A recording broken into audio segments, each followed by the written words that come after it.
નમસ્કાર મિત્રો, જય શ્રી કૃષ્ણ. સ્વાગત છે ફરી એક વખત આપનું આપણી યુટ્યુબ ચેનલ ભક્તિ કીર્તન સંગ્રહમાં.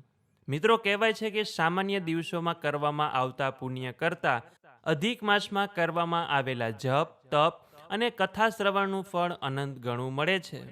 એવી માન્યતા છે કે આ માસમાં શ્રદ્ધાપૂર્વક વાર્તા સાંભળનારને, વાંચનારને અક્ષય પુણ્યની પ્રાપ્તિ થાય છે, એટલે કે તેનો ક્યારેય ક્ષય થતો નથી. આ માસમાં ભગવાન પુરુષોત્તમની મહાત્મય કથા સાંભળવાથી મન શાંત રહે છે, સંસારની ચિંતાઓમાંથી મુક્તિ મળે છે. શાસ્ત્ર મુજબ જે વ્યક્તિ આ પવિત્ર માસમાં નિયમિત કથા વાંચે છે, સાંભળે છે, તેના ઘરમાંથી દરિદ્રતા દૂર થાય છે અને સુખ શાંતિ તેમજ લક્ષ્મીજીનો વાસ થાય છે.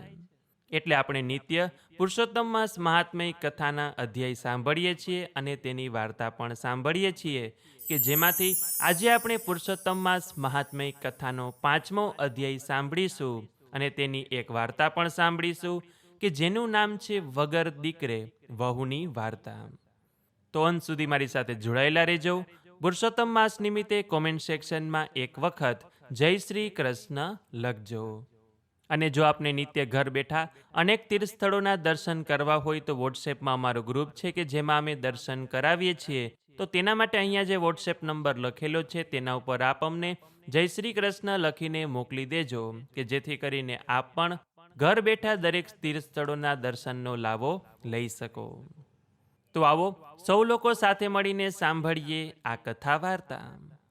અતઃ શ્રી પુરુષોત્તમ માસ મહાત્મય કથાયામ પંચમો અધ્યાય મલ માસનું ગોલોકમાં જવું. સૂત પુરાણી બોલ્યા કે હે મુનિ શ્રેષ્ઠો, મલમાસ મૂર્છા પામી ભગવાન વિષ્ણુના ચરણમાં ઢળી પડવાથી તેમને પોતાના વાહન ગરુડજીને આજ્ઞા આપી, કે જેથી ગરુડજીએ પોતાની પાંખો વડે શીતળ વાયુ નાખવાથી મલમાસ શુદ્ધિમાં આવ્યો. દુઃખથી ઘેરાયેલ મલમાસને ભૂલાઈ ગયેલું દુઃખ તાજું થયું છે. આમાંથી સ્વસ્થ થતા મલમાસે વિનયસહ વિષ્ણુ ભગવાનને કહ્યું કે આવા જીવન કરતાં તો હું મૃત્યુને વધુ પસંદ કરું છું. આ સાંભળી વિષ્ણુ ભગવાન મલમાસ પાસે જઈ તેના મસ્તક પર હાથ મૂકીને કહ્યું કે આ બધું ભૂલી જઈને તું શાંત થા. મારી સાથે ગોલોક ચાલ, કે જ્યાં ભગવાન શ્રી કૃષ્ણ બિરાજે છે. તે શ્યામ વર્ણવાળા, મોરલી ધારણ કરનાર, લાલ કમળ જેવા નેત્રવાળા, પૂર્ણચંદ્રમાં જેવું પ્રકાશમાન મુખ અને પીળું પીતાંબર ધારણ કરનાર છે. છાતીમાં શ્રી વત્સનું ચિહ્ન ધરાવનાર, રત્નોના સિંહાસન પર બિરાજમાન, પાર્ષદોથી ચોપાસ ઘેરાયેલા એવા શ્રી કૃષ્ણ એ જ શ્રી પુરુષોત્તમ ભગવાન છે. તે સર્વના આધારરૂપ છે, નિષ્પૃહ તથા નિર્વિકાર છે, પરિપૂર્ણ છે, પ્રકૃતિથી પર છે, સર્વના નિયંતા છે, સર્વના પ્રભુ છે. માટે તું મારી સાથે ગોલોક ચાલ. આ ગોલોક યોગીઓને પણ દુર્લભ છે અને અજ્ઞાનરૂપ અંધકારનો નાશ કરી જ્ઞાન માર્ગનો પ્રકાશ પાથરે છે.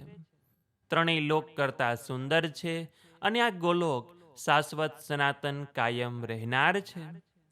એની લંબાઈ પહોળાઈ 3 કરોડ યોજનની છે. તેની જમણી બાજુ 50 કરોડ યોજનના અંતરે વૈકુંઠ છે, જ્યારે ડાબી બાજુએ તેટલા જ અંતરે શિવલોક આવે છે. અને આ બંને પણ અતિ સુંદર છે.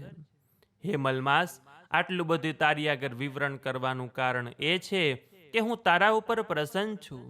મારે તારું દુઃખ દૂર કરવું છે. તું ગોલોકમાં જઈશ એટલે આપોઆપ તારા સઘળા દુઃખો નાશ પામશે. અને આટલું કહી ભગવાન વિષ્ણુ પોતાના વાહન ગરુડ પર બેસીને મલમાસને લઈને ગોલોક આવી પહોંચ્યા. તો હવે મલમાસ પોતાના દુઃખનું વર્ણન ભગવાન શ્રી કૃષ્ણ સમક્ષ કેવી રીતે કરે છે તેની કથા આપણે પુરુષોત્તમ માસ મહાત્મય કથાના 6ઠા અધ્યાયમાં સાંભળીશું. ઇતિ શ્રી બ્રહ્મનારદ્ય પુરાણના પુરુષોત્તમ મહાત્મયનો મલમાસનું ગોલોકમાં જવું નામનો 5મો અધ્યાય સંપૂર્ણ. તો બોલીએ શ્રી પુરુષોત્તમ ભગવાન કી જય, શ્રી વિષ્ણુ ભગવાન કી જય. તો મિત્રો, હવે આપણે પુરુષોત્તમ માસની વાર્તા સાંભળીએ, કે જેનું નામ છે વગર દીકરે વહુની વાર્તા. ત્રંબાવટી નામની નગરીમાં કપિલ શર્મા નામનો બ્રાહ્મણ રહે. એની પત્નીનું નામ ભક્તિ હતું. બ્રાહ્મણ બ્રાહ્મણી બંને ઘણા ધર્મિષ્ઠ, સ્નાન ધ્યાન કરે, વ્રત ઉપવાસ કરે, બધી વાતે સુખી, પણ એક વાતનું એવું દુઃખ કે બધાય સુખ કડવા થઈ જાય. શેર માટીની ખોટ હતી. એવામાં પવિત્ર પુરુષોત્તમ માસ આવ્યો. સૌની સાથે બ્રાહ્મણ બ્રાહ્મણીએ પણ વ્રત લીધું. બંને નદી કાંઠે જાય, સ્નાન કરી વાર્તા સાંભળે, આખો દિવસ પ્રભુ સ્મરણ કરે અને રાત્રે ભોય પથારીએ સૂવે. બંનેની ઉંમર થઈ ગયેલી, એટલે ઘરમાં કામ કરનાર કોઈ ન મળે. બ્રાહ્મણી વિચાર કરે કે દીકરો હોત તો વહુ આવત, એ ઘરનું કામ કરત અને હું પ્રભુનું ભજન કરત. એક દિવસ બ્રાહ્મણીએ પોતાના દિલની વાત પતિને કહી. બ્રાહ્મણ તો હસવા લાગ્યો. ગાંડી રે ગાંડી, દીકરો હોય એના ઘરે વહુ આવે, આપણે તો રહ્યા વાંઝ્યા. આ સાંભળીને બ્રાહ્મણી બોલી કે દીકરો હોય એના ઘર વહુ આવે એમાં સી નવાય, વગર દીકરે વહુ લાવો તો ખરા. માર્ગ હું દેખાડું, તમે ઉપડો ઉત્તર દિશામાં અને કન્યા શોધી કાઢો. કન્યાના મા બાપ પૂછે તો કહી દેવાનું કે દીકરો કાશીએ ભણવા ગયો છે. બ્રાહ્મણે પહેલા તો હસીને વાત ટાળી દીધી, પણ બ્રાહ્મણીએ તો હઠ લીધી. વહુ લાવો તો જ હા, નહીતર અન્ન જળનો ત્યાગ કરીને પ્રાણ છોડું. આ તો સ્ત્રી હઠ ભલભલા રાજાને માનવી પડે. બ્રાહ્મણ તો ઉપડ્યો વહુ શોધવા. ચાલતો ચાલતો રૂપાવટી નગરીમાં આવ્યો.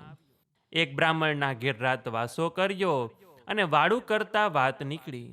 બ્રાહ્મણે કહ્યું કે કાશીએ ભણવા ગયેલ દીકરા માટે વહુ શોધવા નીકળ્યો છું. દીકરો મહાજ્ઞાની છે. જે બ્રાહ્મણના ઘેર કપિલ શર્માએ રાતવાસો કર્યો હતો, તેની એક દીકરી હતી, કાચની પૂતળી જેવી અને ગુણનો પાર નહીં. બ્રાહ્મણે વિચાર કર્યો કે ઘેર બેઠા માગું આવ્યું છે તો વધાવી લેવામાં જ હિત છે. એ બ્રાહ્મણે કપિલ શર્માને વાત કરી. નાજુક નમણી કન્યાને જોઈને કપિલ શર્માના આનંદનો પાર ન રહ્યો. હવે પ્રશ્ન એ ઊભો થયો કે કન્યા કોની સાથે ફેરા ફરે.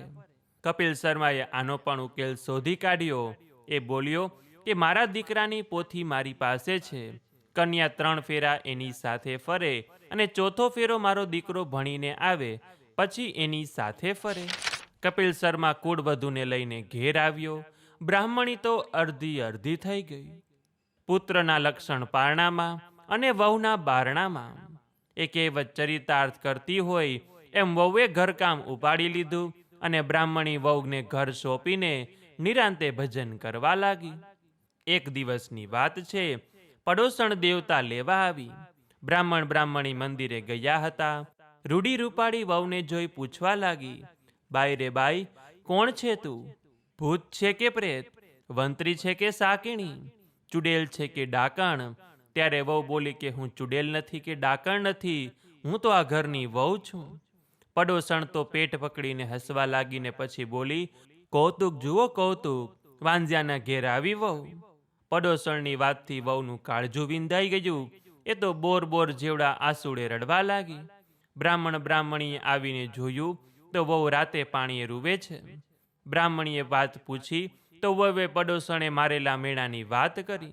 આ સાંભળી બ્રાહ્મણી રોષથી બોલી કે એ તો મુઈ છે જ નખોદણી, કોઈનું સુખ જોઈને વગર લાકડે બળે છે. દીકરા વગર જગતમાં કોઈના ઘેર વહુ આવી છે તે મારા ઘેર આવે.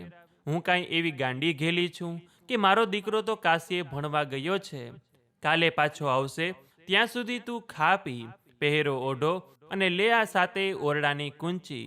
બધાય ભરેલા છે, તમ તમારે માણો વૈભવ ને કરો રાજ. પણ વહુ એક 7મો ઓરડો ન ઉઘાડતી. વહુએ કુંચીઓ લીધી અને બીજે દિવસે બ્રાહ્મણ બ્રાહ્મણી નદીએ નાવા ગયેલ. વહુ એક પછી એક ઓરડા ખોલવા લાગી તો પહેલા ઓરડામાં મેવા મીઠાઈ, બીજામાં હીરના ચીર, ત્રીજો શણગારથી ભરેલો. આમ એક પછી એક 6 ઓરડા ઉઘાડીને જોઈ લીધા. પછી સાસુની ના હોવા છતાં 7મો ઓરડો ઉઘાડ્યો અને અંદર નજર કરતા જ એની આંખો અંજાઈ ગઈ. દિવ્ય તેજવાળો યુવાન દીવાના અજવાળે પોથી વાંચી રહ્યો છે.